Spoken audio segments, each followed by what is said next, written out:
Hi, my name is Taylor Eisman, and I'll be doing database reconstruction attacks.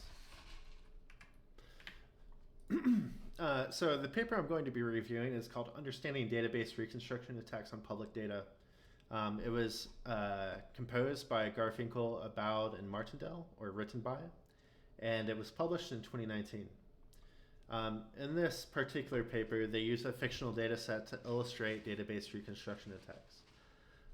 This fictional table or fictional data set is seen over here on the right, in which it's grouped into 5 different categories: statistics, groups, and age. And under age, there are 3 categories: count, median, and mean.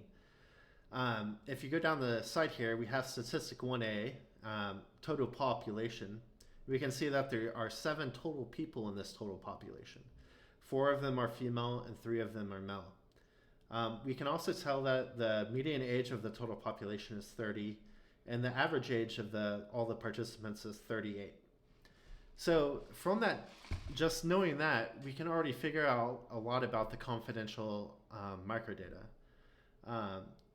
What we need to do is use some sort of tool to take these different constraints, such as the median age of the total population being 30, and factoring that into an equation solver, basically.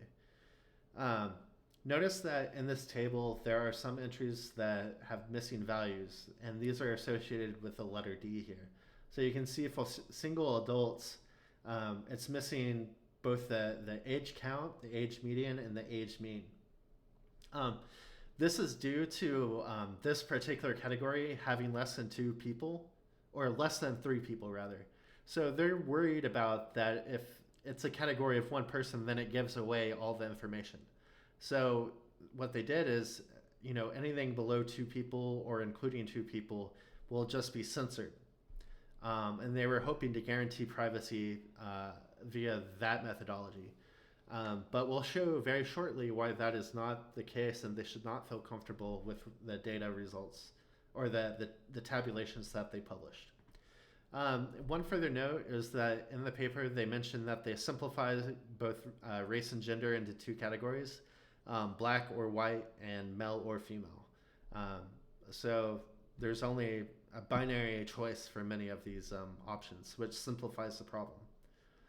So you may ask yourself, what is database reconstruction attack, or DRA? Well, according to the paper, DRA leverages statistical information to constrain the underlying microdata to produce reconstruction microdata. For example, we can use the median and the mean to reduce the solution space from hundreds of thousands to tens. Database reconstruction attacks are also directly countered by differential privacy, and specifically input and output noise injection. So how can we utilize constraints to improve statistical probabilities? What we know is that if the statistics are constrained enough, then we should only get one possible solution. But if the statistics are not constrained, then we should get many solutions. So, for example, in the data set given, the finite number of possible age combinations equals 317,000 different possible solutions. However, using some of the constraints, we find only 30 age combinations where the median is 30 and the mean is 44. Which is reported in the first table. So if we go back here, you can see that the median age is 30 and the mean age is 44 for males, I guess. 30. Okay, so this is just dealing with males. So yeah, the median age is 30 and then the mean age is 44. So here are some possible ages in table 2. You can see that, as I mentioned, there are only 30 possible solutions for the constraints that we give it. So the first column, A, is actually the index, and you can see it goes 1 to 10, 11 to 20, and then 20 to 30. So we have 30 possible solutions. B is the average age of the reconstructed data. So you can see that all of them match the median of 30. that we have in our constraints. And then finally, we have the max age here in column C, which starts at 101 and increments downwards all the way to 72. And the reason for that is because, given that there's 7 people, if the highest age is 101, then we can shift the younger people into a system that both meets the constraints and meets the mean of 44. So it's kind of missing some information. You can't calculate the mean based off of these 3 columns, but if you were given all the data behind these possible ages, you should be able to.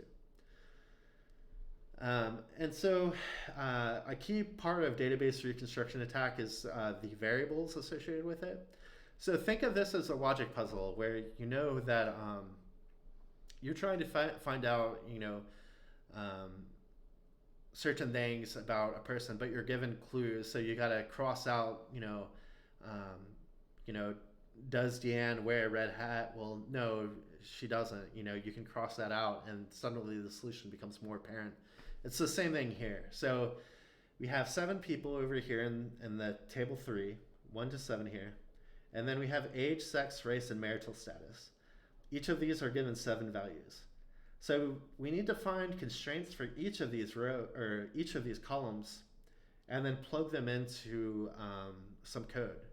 So here we've gone ahead and figured out the first constraint, which is basically an average constraint, where A1 plus, or the age of the first person, A1, plus the age of the second person, A2, plus A3, plus A4, plus A5, plus A6, plus A7 equals 7 times 38. Now, common sense would say, if you just divide this by 7, then you get an average, right? You get the summation divided by the number of sums equals 38, which is the average. So that's our first constraint. So we've constrained this first column here. And we would then plug this equation here, which you can see where my mouse cursor is in the middle of the screen, into something called sugar. And sugar is kind of like Python, but it's built for solving database reconstruction attack problems. So we can plug the constraints into sugar, and then these constraints get processed by a SAT solver, which is short for satisfiability solver. All sugar code is stored in a CSP file format, or standard constraint satisfaction problem file format, CSP file format. Sugar uses something called S expressions to represent constraints. Another constraint here is that the range of age constraint is listed from birth, 0, to the oldest age possible, which is 125. And finally, the statistic that we just showed, and I've already talked about it, is shown here, where you have the summation of all these values times, or equals 7 times 38. To satisfy the median constraint, we can code sugar to arrange the labels as, to be in the order of age. So the S expression below here shows how we'll organize the data to have the median value focused right in the center here. And you'll see this in an upcoming table, how this is produced. This allows us to constrain the age of the middle person to the median value, which makes solving the problem a lot simpler. So to continue how to encode constraints into sugar, male and females are listed as binary 0 or 1, with female being binary 0 and male being binary 1.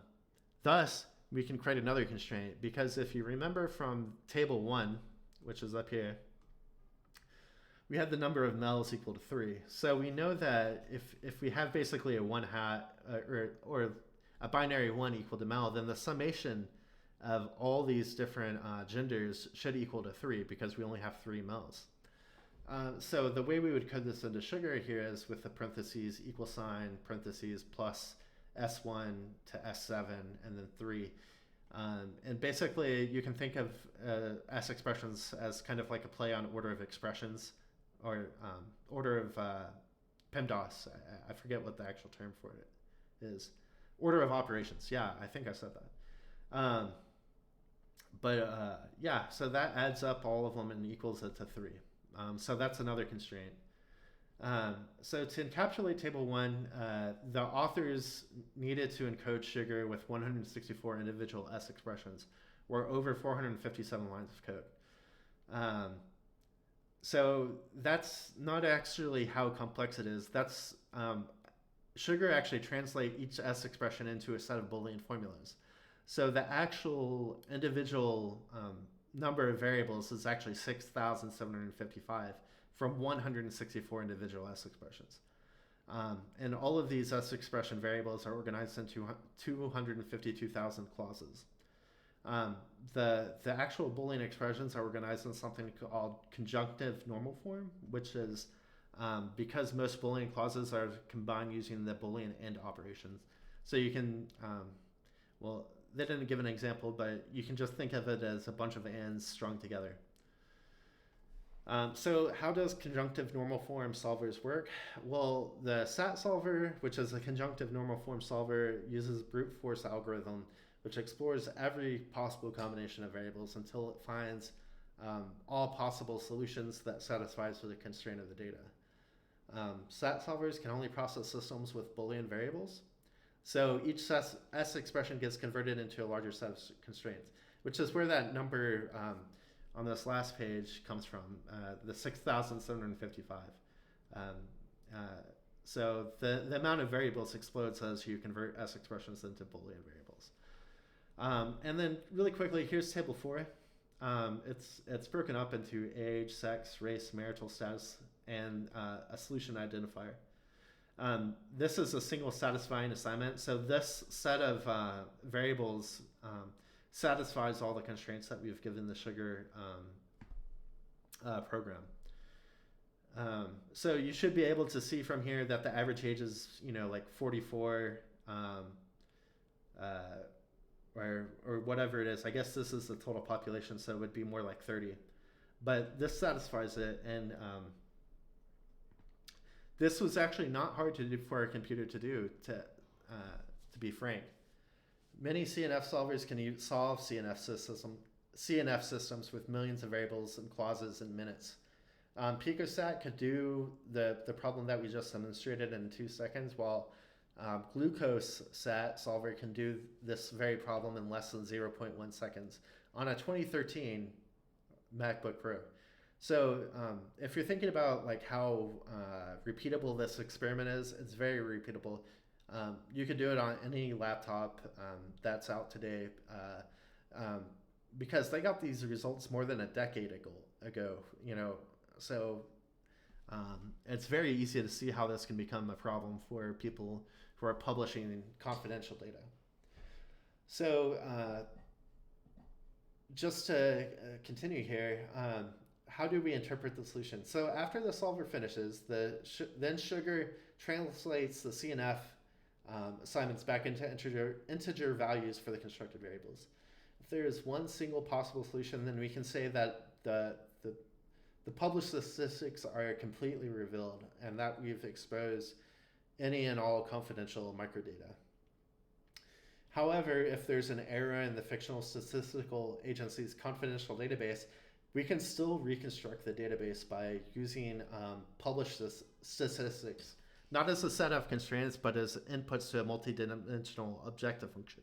So this brings in the optimizer. So in normal database reconstruction attacks, you don't need to include an optimizer. You can stop at the solver and then can get your answer out of that. But if your results are just not good enough, you can use an optimizer to basically use an objective function to reduce the amount of error that you get. And it optimizes the equation until you get a set of values that correspond to the closest possible solution. So another way we can improve the solution is by dropping some redundant statistics that have little to no impact. In our example problem, the authors have suggested that 2A, 2B, 2C, and 2D can be dropped and still yield a single solution. So what are 2A, 2B, and 2D? Well, 2A is, we can get rid of the female group, the male group, the black or African American group, and the white group. Apparently, these contain redundant statistics. So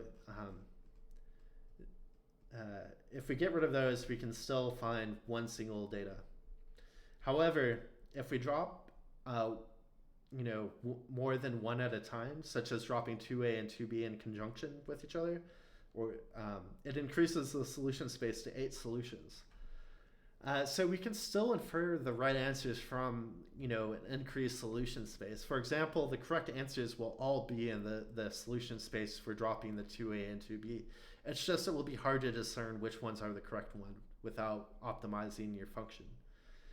Therefore, even if 2A and 2B are suppressed, we can still infer microdata, infer that the 4 microdata records listed above will be present. So we're partially correct.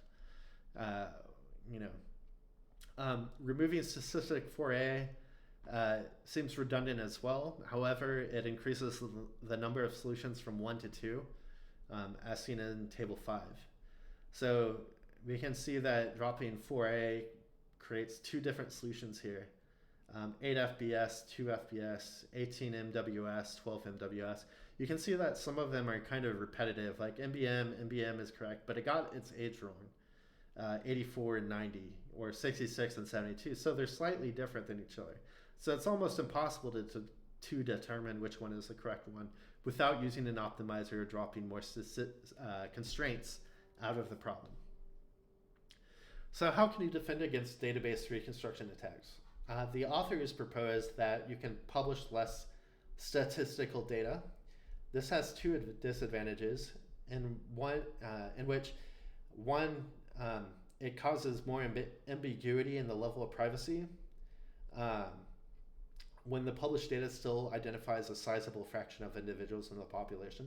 Just because you're not a part of the published data doesn't mean that everybody isn't a part of it. There are still people who get caught up in the published data. So it's not a guarantee of privacy just by publishing less statistical data. Disadvantage number 2 would be it severely limits the number of publishable tabulations. So what are some possible solutions that don't have these disadvantages? One is input noise injection, which is our second option, and it adds Laplacian noise to the statistical data before tabulation. And what this generates is a proportional relationship between more noise equals greater privacy. However, the greater privacy you have, the less accuracy you have when publishing the data. And finally, the third option is output noise injection, which adds noise after the tabulation process. The advantage of this is that it complicates the database reconstruction attack by eliminating naive approaches and allows for straightforward application of SAT solvers. Well, it doesn't allow for straightforward application of SAT solvers. It disallows straightforward application of SAT solvers, sorry. And due to differential privacy, we can determine how much noise we need to add in either option 2 or 3 to achieve any privacy requirement. So in conclusion, what did I learn from this paper in summary?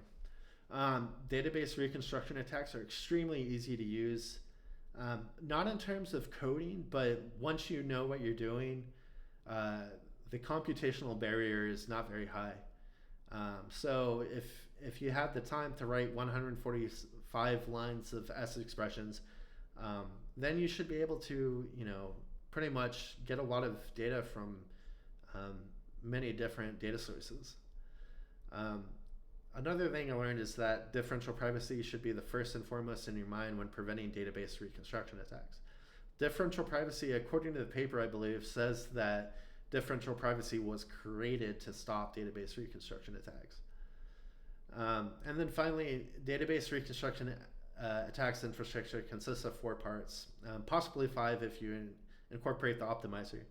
But 1, a database, 2, S expressions constraining the answer space, 3, a CNF solver to kind of calculate all the S expression constraints, and 4, a translator converting the CNF solver output into human readable information, and 5, possibly an optimizer if the results can still be improved.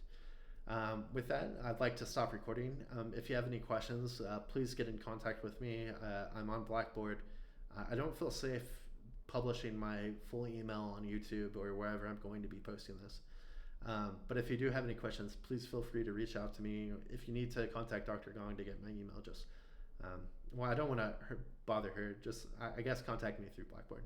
All right, thank you. Take care.